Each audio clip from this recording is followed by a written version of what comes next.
नमस्कार विद्यार्थी मित्रांनो, एके एज्युकेशन महाराष्ट्र चॅनलमध्ये आपले स्वागत आहे. आज आपण इयत्ता तिसरी संकलित मूल्यमापन सत्र 2ची प्रश्नपत्रिका उत्तरासहित पाहणार आहोत. ही प्रश्नपत्रिका 40 गुणांसाठी आहे. वेळ 2 तास आहे. प्रश्न क्रमांक पहिला, रिकाम्या जागी कंसातील शब्द निवडून लिहा. 4 गुण. वाचनालयातील टिंबटिंब वेळेत परत करावी. पुस्तके. लोकांच्या सहकार्यातून निर्माण झालेल्या संस्थांना सहकारी संस्था म्हणतात. 3. ज्या दिवशी चंद्र गोल दिसतो त्या दिवशी पौर्णिमा असते. माणसांना समूहात राहायला आवडते. उत्तरे लिहून दिलेली आहेत. ब. प्रश्न योग्य पर्यायाभोवती गोल कर. 4 गुण. 1. 15 ऑगस्ट हा दिवस आपण कोणता दिवस म्हणून साजरा करतो? पर्याय दिलेले आहेत. 4ही पर्यायाचं वाचन करा.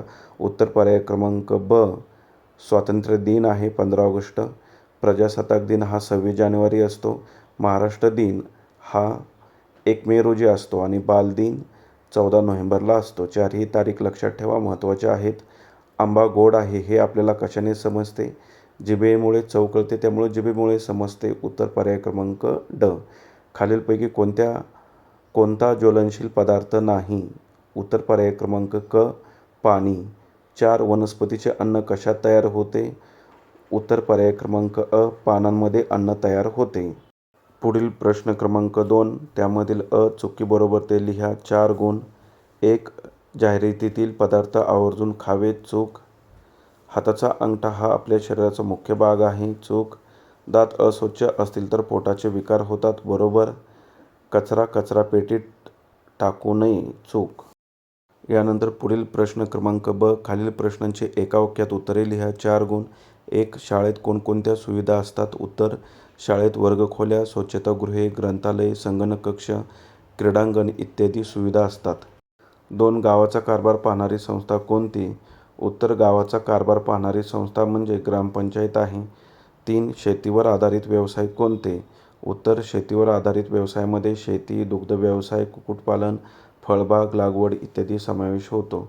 4. तुम्ही एका वर्षात कोणकोणते ऋतू अनुभवता ते लिहा. उत्तर. आम्ही एका वर्षात उन्हाळा, पावसाळा आणि हिवाळा हे 3 ऋतू अनुभवतो. प्रश्न क्रमांक 3, नावे लिहा. 4 गुण.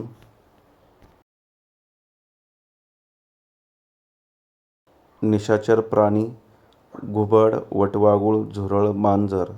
ज्ञानेंद्रिय: डोळे, कान, नाक, जीभ, त्वचा. आपल्या तालुक्याच्या शेजारचे तालुके. विद्यार्थ्यांनी या प्रश्नाचं उत्तर लिहित असताना स्वतःच्या तालुक्याच्या शेजारील तालुके लिहा. इथे नमुना दाखल मुळशीच्या शेजारचे तालुके लिहिलेले आहेत. मावळ, हवेली, भोर, वेल्हे. शरीराचे मुख्य भाग: डोके, धड, हात, पाय. प्रश्न क्रमांक 4, तर काय होईल ते लिहा. 4 गुण. 1. बाहेरील उघड्यावरील पदार्थ खाल्ले तर पोटदुखी, जुलाब किंवा इतर आजार होऊ शकतात. 2. पाण्यात खडीसाखर टाकली तर पाण्यात विरघळेल आणि पाणी गोड होईल. 3. घरांची स्वच्छता ठेवली नाही तर घरात जंत, कीटक वाढतील आणि घरातील लोक आजारी पडतील. 4. वनस्पतीला फुले आली नाही तर त्या वनस्पतीला फळे येणार नाहीत. प्रश्न क्रमांक 5, थोडक्यात उत्तरे लिहा. 4 गुण. 1. अन्नपदार्थ बनवताना उष्णता दिल्याने कोणते फायदे होतात? उत्तर. अन्नपदार्थ बनवताना उष्णता दिल्याने ते मऊ होतात, चविष्ट लागतात, पचायला सोपे जातात आणि त्यातील जंतू नष्ट होतात. 2. प्रकृती उत्तम राहण्यासाठी कोणत्या गोष्टीची मदत होते? उत्तर. प्रकृती उत्तम राहण्यासाठी संतुलित आहार घेणे, पुरेसा व्यायाम करणे, पुरेशी झोप घेणे आणि स्वच्छता राखणे या गोष्टींची मदत होते. ब. प्रश्न. नावे लिहा. आकृती दिलेली आहेत, त्यांना नावे द्यायची आहेत. हात, कोपरा, मनगट, बोटे, खांदा याप्रमाणे तुम्ही नावे लिहू शकता. अशा प्रकारे आपण संपूर्ण प्रश्नपत्रिका उत्तरासहित पाहिली आहे. धन्यवाद.